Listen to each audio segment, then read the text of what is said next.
He cracked the most feared code of the Second World War. He invented the very idea of the computer. His genius shortened the war by years and saved millions of lives. And as a reward, the nation he rescued broke his body and drove him to his death. This is Alan Turing, codebreaker, mathematician, the founding father of computer science and artificial intelligence, a man who did more to defeat Nazi Germany than almost any soldier. And yet, for most of a century, his own country treated his name as a shameful secret. This is his story. He was born in London in 1912, into a proper English family that never quite understood him. A shy, untidy, brilliant boy, he was mesmerized by numbers and machines. Teachers found him difficult. He preferred equations to people and lived, even then, inside the vast landscape of his own mind. At boarding school, he found his first true friend, a gifted boy named Christopher Morecambe. For the lonely Turing, it was something like first love. Then, at just 18, Christopher suddenly died. The grief nearly broke him and set him wondering whether the human mind could somehow outlive the body. He escaped into mathematics at Cambridge, where his strange, original mind could finally breathe. He was elected a fellow at only 22,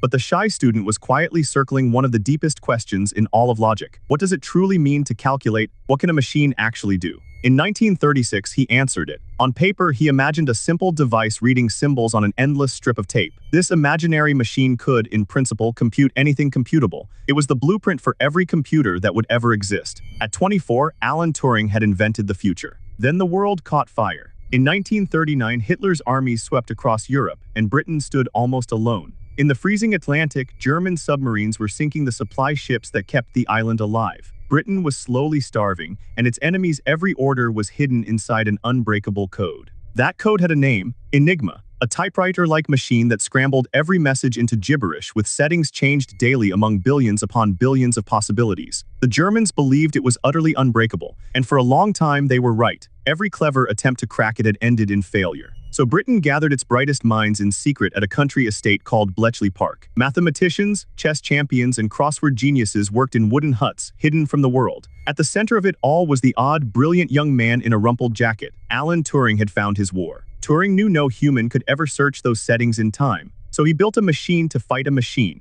A room-sized electromechanical monster of spinning drums and wires called the bomb. It could tear through thousands of possibilities in hours, hunting for the single setting that would unlock the day's messages. And then it worked. The impossible fell. Suddenly, the British could read Hitler's secret orders, often before his own commanders did. They knew where the submarines were hiding, where the attacks would land. For the first time, the hunters had become the hunted. The tide of the war began to turn. Historians believe his work shortened the Second World War by as much as 2 years, and saved millions of lives that those extra years would have consumed. Yet almost no one could ever know. The secret was so vital that Turing's triumph was buried, classified, and hidden away for decades. When peace finally came, Turing set out to build a real version of his imaginary machine. He designed one of the world's first true computers, an electronic brain of glowing valves and wire. The abstract idea from a 1936 paper was becoming a living, humming thinking machine of metal and glass. Then he asked a question no one had dared to ask. Can machines think? In 1950, he proposed a simple test. If a computer could talk to you and you could not tell it from a human, then in every way that mattered, it was thinking. Artificial intelligence was born.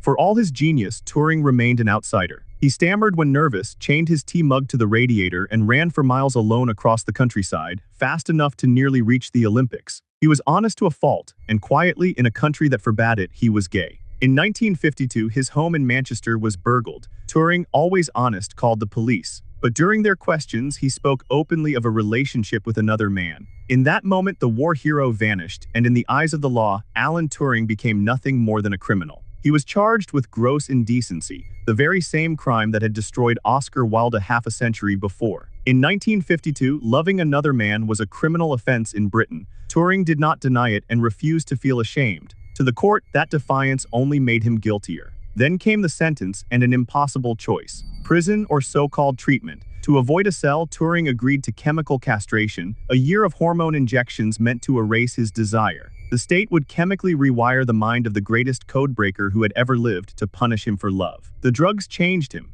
His body swelled and softened, and the athlete's strength drained away. But the deeper wound was invisible. The man who had freed a nation's secrets was now watched as a security risk, his clearance revoked, quietly barred from the very work that had once saved the world. So stop and consider this. A man helped save millions of lives, then was hunted, drugged, and disgraced by the very nation he rescued, for nothing more than who he loved. Was this justice or was it a monstrous betrayal? Tell me in the comments where you honestly stand. On the 8th of June 1954, Alan Turing was found dead in his bed. He was only 41. The cause was cyanide poisoning, and on the table beside him lay a single apple half-eaten. The inquest ruled it suicide, a genius quietly choosing to switch himself off. The apple was never tested for poison. His mother refused to believe he had killed himself, certain it was a careless accident with the chemicals he loved to experiment with. The truth died with him. But whatever happened in that quiet room, a mind that could not be replaced was gone. And still, the world was not allowed to mourn him because it did not know what he had done. His war remained a state secret for decades. A generation grew up enjoying the peace he helped win, using the computers he imagined, never once hearing the name of the man behind them. But secrets rot, and slowly the truth clawed its way into the light. As his story finally spread, public outrage grew. How could Britain have done this to such a man? In 2009, the Prime Minister stood before the nation and issued a formal public apology to Alan Turing. Then in 2013 came something almost unheard of. Queen Elizabeth II granted Alan Turing a royal pardon, formally wiping away his conviction. 4 years later, a new law pardoned tens of thousands of other men convicted under the same cruel statute. History, at last, began to say sorry. But here is the harder question. An apology and a pardon arrived more than half a century too late, long after they could bring him any comfort. A pardon even implies there was something to forgive. So tell me, was it justice at last, or far too little, far too late? Look around you now. Every phone in every pocket, every computer, every artificial intelligence that speaks back to us is a descendant of the machine Turing dreamed up on paper. The highest prize in all of computing bears his name. The digital age is, quite literally, the world he built. Alan Turing saw further than anyone of his time, and his own country repaid him with cruelty. He gave us the future and was denied his own. So remember his name, not only for the machines he imagined, but for the man the world was not yet brave enough to deserve.